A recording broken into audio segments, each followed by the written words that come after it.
प्यारे विद्यार्थियों, साथियों, आज हम बात करेंगे संगठन के सिद्धांतों के अंतर्गत केंद्रीकरण और विकेंद्रीकरण का सिद्धांत। क्या कहा है मैंने?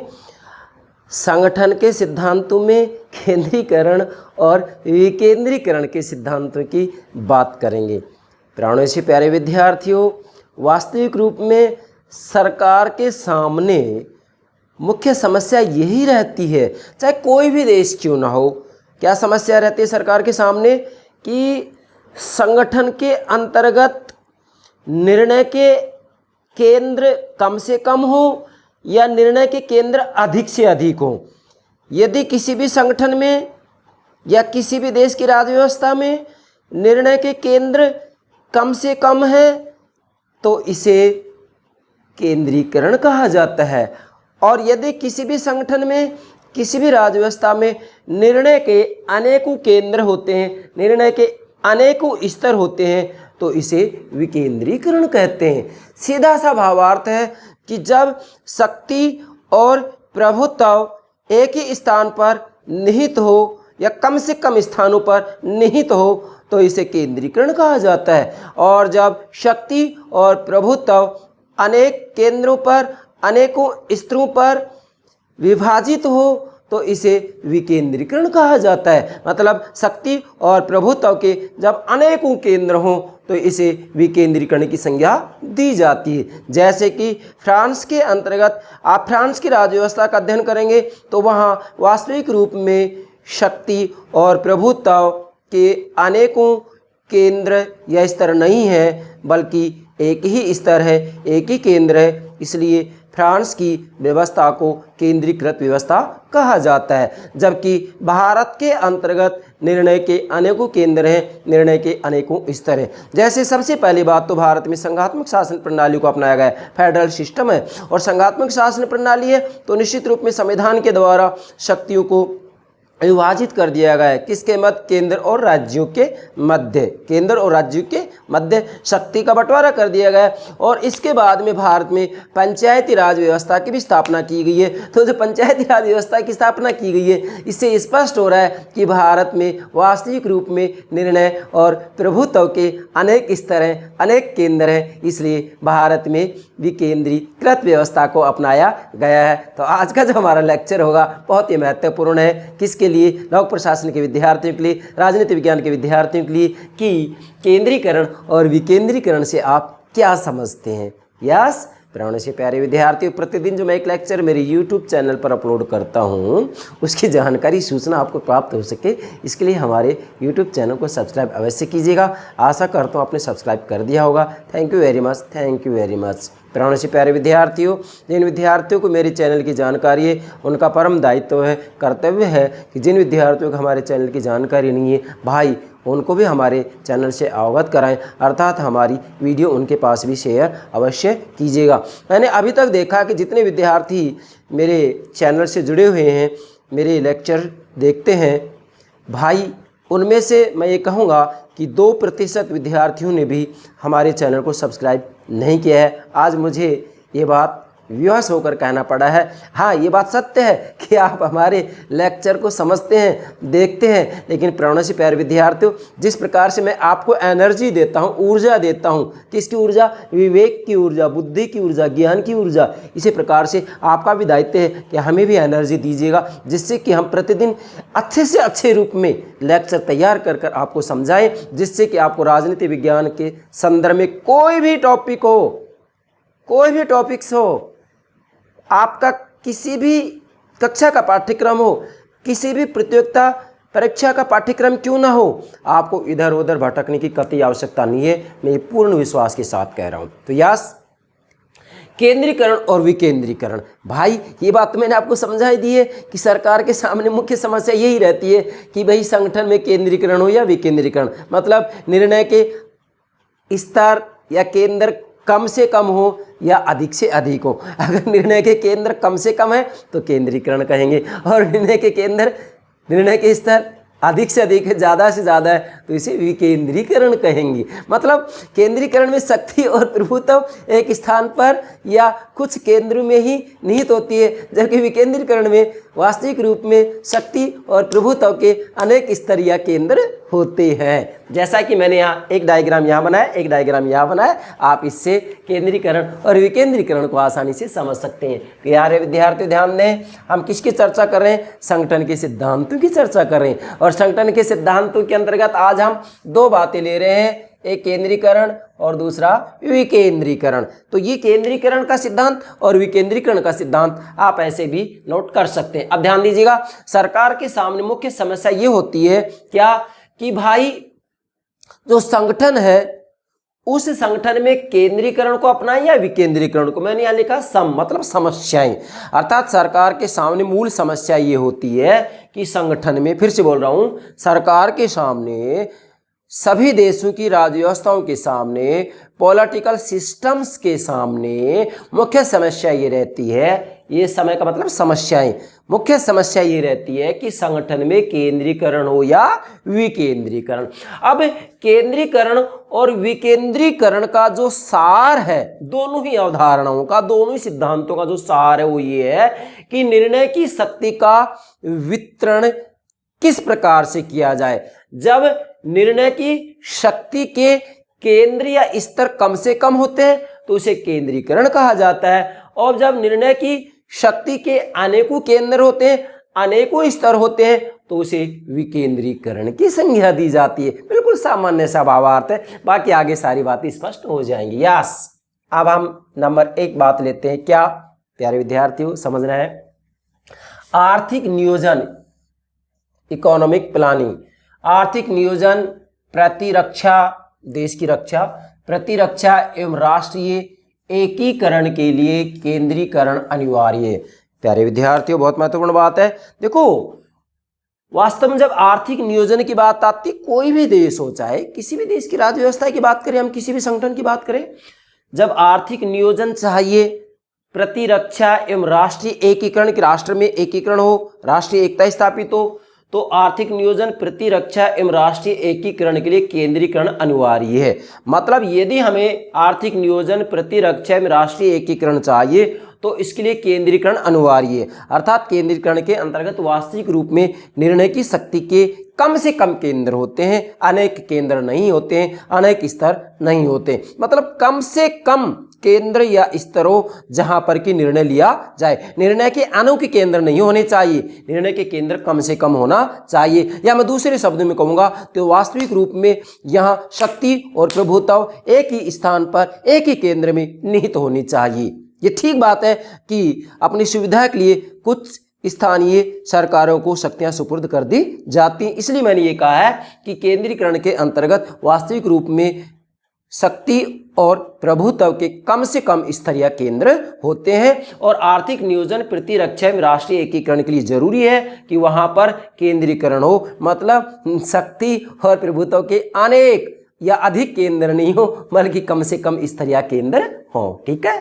जबकि लोकतांत्रिक शासन पद्धति, जैसे हमारे भारत में लोकतंत्र ही तो है, लोकतांत्रिक शासन पद्धति का तकाजा है, मतलब लोकतांत्रिक शासन पद्धति के लिए जरूरी है, अनिवार्य है क्या कि स्थानीय स्वायत्तता को बढ़ावा दिया जाए, निर्णय प्रक्रिया में अधिक से अधिक लोगों को भाग लेने का अवसर प्रदान किया जाए। मतलब जब लोकतांत्रिक शासन पद्धति किसी भी देश में अपनाई जाती है तो उसके लिए जरूरी है, तकाजा मतलब जरूरी है, आवश्यक है, अनिवार्य है क्या कि स्थानीय स्वायत्तता को बढ़ावा दिया जाए, जिससे निर्णय प्रक्रिया में अधिक से अधिक लोगों को भाग लेने का, सहभागी होने का मौका मिल सके।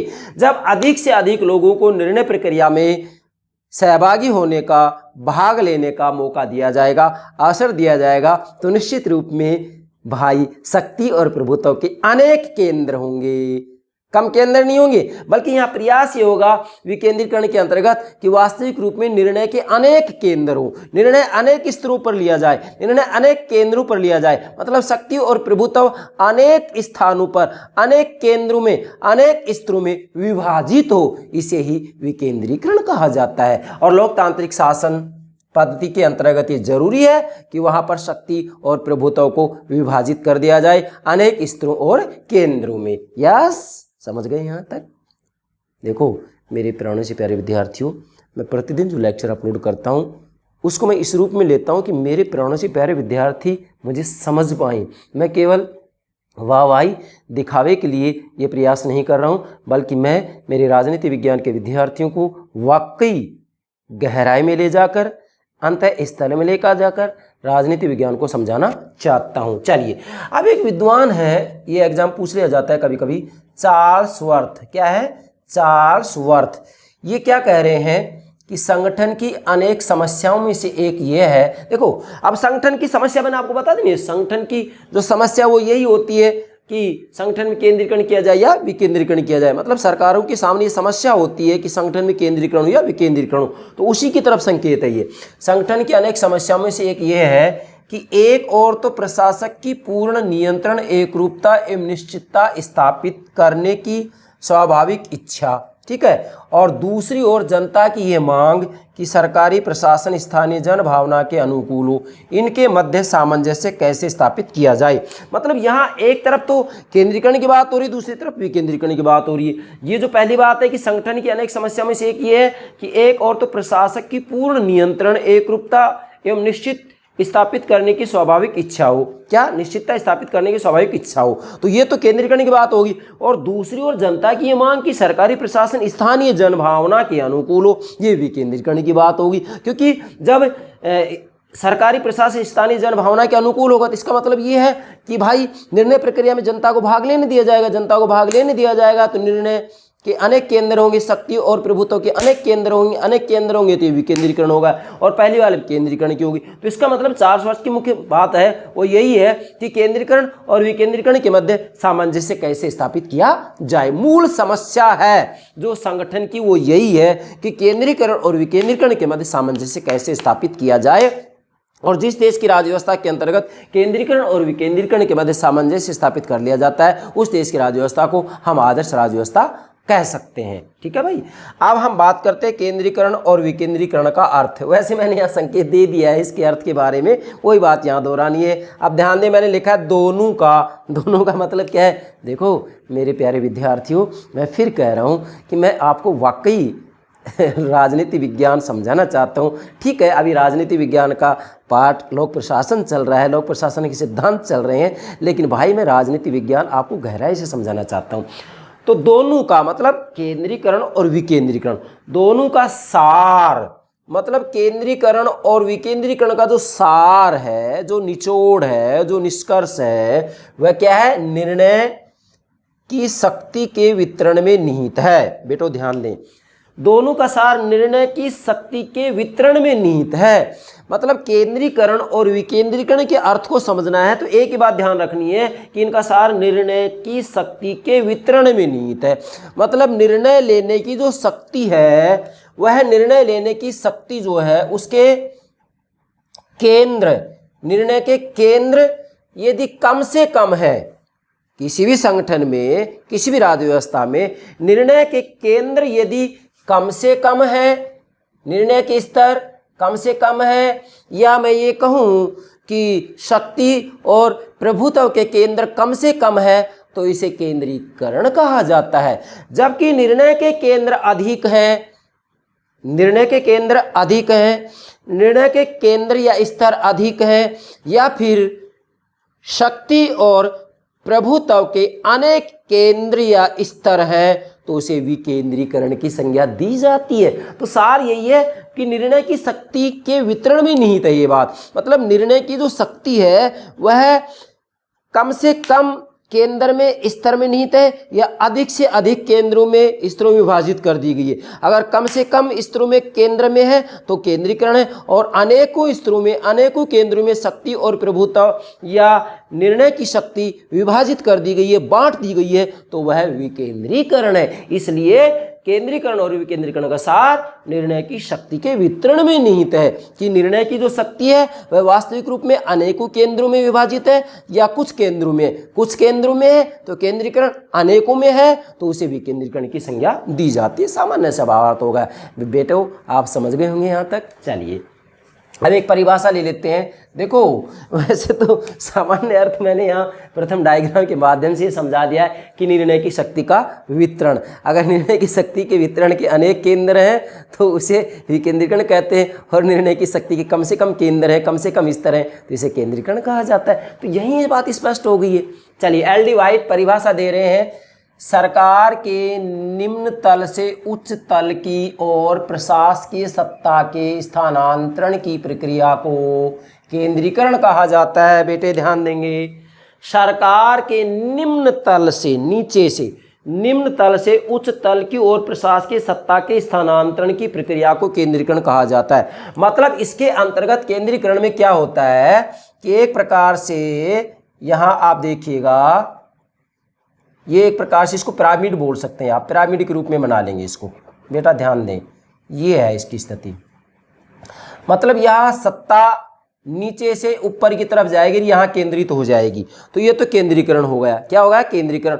और विकेंद्रीकरण में क्या होता है? विकेंद्रीकरण में ऊपर से नीचे की तरफ सत्ता वितरित हो जाती है, सत्ता विभाजित हो जाती है। मतलब शक्ति और प्रभुत्व के अनेक केंद्र होते हैं, जबकि केंद्रीकरण में शक्ति और प्रभुत्व शीर्ष पर विराजित होती है। ठीक है, तो समझिएगा, सरकार के निम्न तल से उच्च तल की ओर, निम्न तल से उच्च तल, निम्न तल से उच्च तल की ओर प्रशासकीय सत्ता के स्थानांतरण की प्रक्रिया को केंद्रीकरण कहा जाता है। तो नीचे से ऊपर तक सत्ता का हस्तांतरण जो हो रहा है, नीचे से ऊपर तक सत्ता का जो हस्तांतरण होता है संगठन में, इसे केंद्रीकरण कहा जाता है। और इसकी विपरीत प्रक्रिया को विकेंद्रीकरण कहा जाता है। इसकी विपरीत का मतलब यह है कि ऊपर से नीचे की ओर जब सत्ता हस्तांतरित होती है तो इसे क्या कहा जाता है? विकेंद्रीकरण कहा जाता है। मतलब इसमें शक्ति और प्रभुत्व का केंद्र शीर्ष पर होता है, और यहाँ शक्ति और प्रभुत्व अनेक स्तरों पर विभाजित हो जाती है। जब शक्ति और प्रभुत्व अनेक स्तरों पर विभाजित हो जाती है, बढ़ जाती है, तो उसे विकेंद्रीकरण कहा जाता है। और जब शक्ति और प्रभुत्व एक ही स्थान पर केंद्रित हो जाती है या कम केंद्र होते, कम स्तर होते हैं, तो इसे केंद्रीकरण कहा जाता है। मतलब शक्ति और प्रभुत्व के केंद्र कम से कम होते हैं, उसे केंद्रीकरण कहा जाता है। और शक्ति और प्रभुत्व के या निर्णय की शक्ति के अनेकों केंद्र होते हैं, अनेकों स्तर होते हैं, तो उसे विकेंद्रीकरण कहा जाता है। आशा करता हूं एल डी वाइट की परिभाषा आप समझ गए होंगे। चलिए बेटा आगे बात करते हैं हम। केंद्रीकृत व्यवस्था का श्रेष्ठ उदाहरण फ्रांस है। नोट कीजिएगा, केंद्रीकृत व्यवस्था का सर्वश्रेष्ठ उदाहरण दुनिया में कौन है? फ्रांस है। अब फ्रांस क्यों है? क्योंकि फ्रांस में समूचे देश को 90 डिपार्टमेंटों में बांटा गया है, और इनके सर्वोच्च अधिकारी को प्रीफेक्ट, ये एग्जाम पूछा जाता है, इनके सर्वोच्च अधिकारी क्या कहा जाता है? प्रीफेक्ट कहा जाता है। और ये मतलब 90 डिपार्टमेंट ये मुख्य कार्यालय के कार्यवाहक के रूप में कार्य करते हैं। मतलब 90 डिपार्टमेंटों में बांट दिया गया है, और जो 90 डिपार्टमेंट होते हैं ये मुख्य कार्यालय के कार्यवाहक के रूप में कार्य करते हैं। इसका मतलब यहाँ जो शक्ति और प्रभुत्व होता है वह कहाँ होता है? मुख्य कार्यालय में होता है। तो इसका मतलब यहाँ निर्णय शक्ति का जो केंद्र है, निर्णय शक्ति का जो केंद्र है या शक्ति और प्रभुत्व का जो केंद्र है वो मुख्य कार्यालय है। इसलिए आप कह सकते हैं कि यहाँ पर शक्ति और प्रभुत्व मुख्य कार्यालय में निहित है, एक जगह निहित है, तो यही क्या कहलाता है? केंद्रीकरण कहलाता है। ठीक है भाई। अच्छा, ये तो केंद्रीकृत का उदाहरण हो गया। दूसरा लेते हैं हम, विकेंद्रीकृत व्यवस्था। विकेंद्रीकृत व्यवस्था का उदाहरण सर्वश्रेष्ठ ले सकते हैं आप भारत। भारत में विकेंद्रीकृत व्यवस्था को अपनाया गया है। कैसे? जैसे सबसे पहली बात तो यह है कि भारत में संघात्मक शासन प्रणालियों को अपनाया गया है, फेडरल सिस्टम। संघात्मक शासन प्रणाली किसे कहते हैं? देखिएगा, जब संविधान के द्वारा केंद्र और राज्य के मध्य सीधा ही शक्तियों का बंटवारा कर दिया जाता है तो इसे संघात्मक शासन प्रणाली कहा जाता है। जैसे भारत में, अमेरिका में, जापान में, स्विट्जरलैंड में। ठीक है भाई। तो यहाँ संविधान के द्वारा ही शक्ति विभाजित कर दी जाती है। तो डेफिनेटली शक्ति के केंद्र अलग अलग हो गए भाई, केंद्रीय सरकार होगी, राज्य की सरकारें होगी, तो वैसे ही शक्ति और प्रभुत्व विभाजित हो गया। तो एक तो ये हो गया संघ। उसके बाद में भाई राज्यों को शक्ति दी गई है संविधान के द्वारा ही, तो इसका मतलब संघ मतलब केंद्र और राज्य के मध्य शक्ति विभाजित कर दी गई संविधान के द्वारा। संविधान के द्वारा ही शक्ति बांट दी गई है, संविधान के द्वारा ही शक्तियों का बंटवारा कर दिया गया। फिर से दोहरा रहा हूं मैं, संघात्मक शासन किसे कहते हैं? जब किसी भी देश के संविधान के द्वारा केंद्र और राज्य के मध्य शक्तियों का वितरण या बंटवारा कर दिया जाता है तो इसे संघात्मक शासन प्रणाली कहा जाता है। तो यहाँ पर शक्ति का वितरण हो रहा है ना, वितरण हो रहा है ना, बंटवारा हो रहा है ना, तो इसका मतलब विकेंद्रीकृत व्यवस्था है। अच्छा, इसके बाद में आगे बढ़े, भारत में पंचायती राज्य की स्थापना भी की गई है। किसकी स्थापना की गई है? पंचायती राज्य की स्थापना की गई है। तो इसका मतलब शक्ति के केंद्र क्या हो गए? केंद्र सरकार होगी, राज्य सरकारें होगी और पंचायती राज्य होगी, अर्थात पंचायती शासन व्यवस्था होगी, स्थानीय स्वशासन हो गया। तो ये शक्ति और प्रभुत्व के अनेक केंद्र हो गए।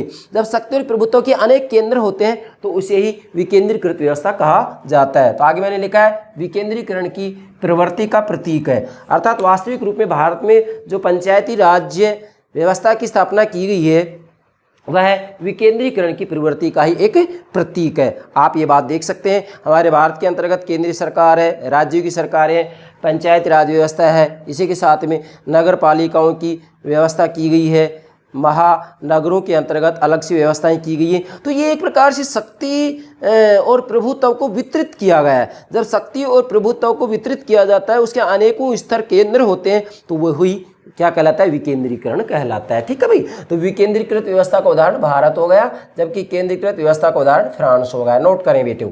इसके बाद में मैंने यहाँ नोट किया निष्कर्ष, अर्थात सार क्या निकलेगा। अभी तक जो इसका भावार्थ बताया मैंने, अर्थ बताया, केवल हम आज केंद्रीकरण और विकेंद्रीकरण का अर्थ ही बता रहे हैं, बाकी आगे नहीं बढ़ रहे हैं। तो निष्कर्ष क्या है? मैंने निष्कर्ष में बहुत महत्वपूर्ण बात नोट की है, क्या कि केंद्रीकरण का झुकाव शक्ति और प्रभुत्व की ओर रहता है और विकेंद्रीकरण का झुकाव स्पर्धा और आत्मनिर्णय की ओर रहता है। बेटो बहुत महत्वपूर्ण बात है, क्या कि केंद्रीकरण का झुकाव शक्ति और प्रभुत्व की ओर रहता है। आप इधर ही देखिएगा, यहाँ पर केंद्रीकरण में क्या होता है? शक्ति और प्रभुत्व शीर्ष की तरफ जाती है, मतलब नीचे से ऊपर की तरफ जाती है। इसका मतलब केंद्रीकरण का झुकाव शक्ति और प्रभुत्व की ओर रहता है और विकेंद्रीकरण का झुकाव स्पर्धा और आत्मनिर्णय की ओर रहता है, क्योंकि यहाँ पर शक्ति और प्रभुत्व ऊपर से नीचे की तरफ आती है, अर्थात यहाँ पर शक्ति और प्रभुत्व या निर्णय शक्ति के अनेकों केंद्र स्थापित कर दिए जाते हैं। तो नोट करें, केंद्रीकरण का झुकाव शक्ति और प्रभुत्व की ओर रहता है और विकेंद्रीकरण का झुकाव स्पर्धा और आत्मनिर्णय की ओर रहता है। इसके ऊपर किसी भी रूप में आपसे प्रश्न पूछा जा सकता है। मैंने जो महत्वपूर्ण मूल बात है, मतलब यहाँ 5 पृष्ठ की बात केवल 2 ही वाक्यों में मैंने नोट कर दी है। आप केवल इतना ही नोट कीजिएगा, इससे बाहर कोई प्रश्न नहीं बनेगा। लास्ट में मैंने एक डायग्राम बनाया है जिसमें सब बातें आ जाती हैं। प्यारे विद्यार्थियों ध्यान देंगे, यहाँ मैंने लिखा है संगठन केंद्रीकरण, संगठन विकेंद्रीकरण। इसका मतलब क्या है कि वास्तविक रूप में जिस संगठन में केंद्रीकरण होता है, वहाँ पर निर्णय के कम केंद्र होते हैं, मतलब निर्णय के कम से कम स्तरीय केंद्र होते हैं। निर्णय शक्ति का वितरण ज़्यादा नहीं किया जाता है। क्या कहा है मैंने? निर्णय शक्ति का वितरण ज़्यादा नहीं किया जाता है। निर्णय शक्ति या शक्ति और प्रभुत्व शीर्ष पर स्थापित होती है। दूसरा है संगठन विकेंद्रीकरण, मतलब जिस संगठन में विकेंद्रीकरण होता है वहाँ पर निर्णय के अनेक केंद्र होते हैं, निर्णय के अनेक स्तर होते हैं, या शक्ति और प्रभुत्व विभाजित होती है, वितरित होती है, बटी हुई होती है। क्लियर? तो इस डायग्राम से भी आप केंद्रीकरण और विकेंद्रीकरण के अभिप्राय को समझ सकते हैं। लास्ट में मैंने बहुत महत्वपूर्ण बात ली यहाँ, क्या कि विकेंद्रीकरण और प्रत्यायोजन में अंतर। कुछ विद्यार्थी क्या करते हैं, विकेंद्रीकरण और प्रत्यायोजन को एक ही मान लेते हैं। बेटा नहीं, विकेंद्रीकरण और प्रत्यायोजन में अंतर है और ये कंपटीशन में पूछा जाता है और मेरे प्राणों से प्यारे विद्यार्थी गलती कर बैठती, इसलिए मैंने यहाँ लास्ट में ये बात समझाने का प्रयास किया है। बेटे ध्यान देंगे, वास्तविक रूप में विकेंद्रीकरण और प्रत्यायोजन में अंतर है। क्या अंतर है कि जो शक्तियाँ सौंपी जाती हैं, मतलब देखो विकेंद्रीकरण में भी शक्ति स्थानीय सरकारों को विभिन्न स्तरों पर विभिन्न केंद्रों में स्थानांतरित की जाती है, विभाजित की जाती है, बांटी जाती है। और प्रत्यायोजन में भी शक्ति, जैसे व्यवस्थापिका के द्वारा कार्यपालिका को कुछ क्षेत्रों में निर्णय लेने की शक्ति सौंप दी जाती है, प्रशासनिक इकाइयों को स्वयं संसद के द्वारा शक्तियां सौंप दी जाती है, लेकिन इनमें अंतर है। शक्ति तो सौंपी जाती है दोनों ही जगह, मतलब विकेंद्रीकरण में भी और प्रत्यायोजन में भी शक्ति जो है स्थानांतरित की जाती है, शक्ति दूसरों को दी जाती है। लेकिन अंतर क्या है, जो शक्तियां सौंपी जाती हैं, शक्तियां विकेंद्रीकरण में भी सौंपी जा रही हैं ऊपर से नीचे की तरफ, और प्रत्यायोजन में भी स्वयं जो व्यवस्थापिका होती है वह प्रशासनिक इकाइयों को शक्तियां सुपुर्द कर देती है, हस्तांतरित कर देती है, जिसे कि हस्तांतरित विधान भी कहा जाता है, प्रत्यायोजित विधान भी कहा जाता है, प्रत्यायोजन भी कहा जाता है।